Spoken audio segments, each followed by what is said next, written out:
Ја разбирам потребата ваша за одбрана на некакви си политики во склоп на владата и вашиот кадар кој што моментално управува со Министерството за земјоделие, но искрено да кажам, колега, не го слушна вашиот став по однос на нашето амандманско решение.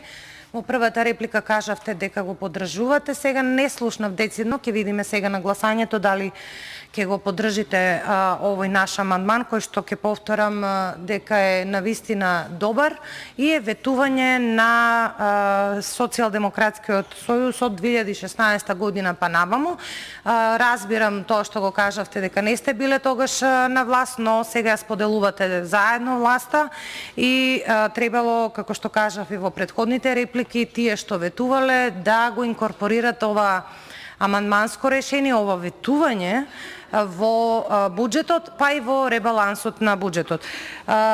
Говоревте за бројки, за ставки, но реалноста е сосема друга.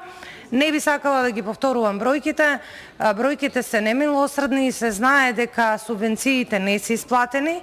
Ако должите 110 милиони евра на генерално на земјоделците и на сточарите, со ставката за субвенции сега со 50 милиони евра, вие практично останувате должни 60 милиони евра должни на земјоделците и на сточарите.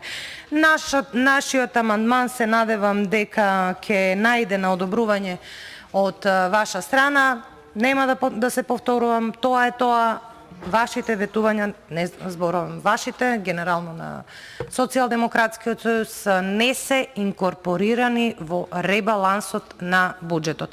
А тоа е, да повторам, заради земјоделците, заради јавноста која што овај не гледа, ние бараме ветувањето од ваша страна било 6 милиони евра за интервентен фонд, ние бараме 5 милиони евра за интервентен фонд за откуп на земјоделските производи по однос на тоа дали ќе има елементарни непогоди и дали ќе има, како што е случај и претходните години и оваа година, како што има дисбаланс во цените. Ги спомнавме и цените на тутунот, и цените на житните култури, и цените на грозјето, и цените на јаболката.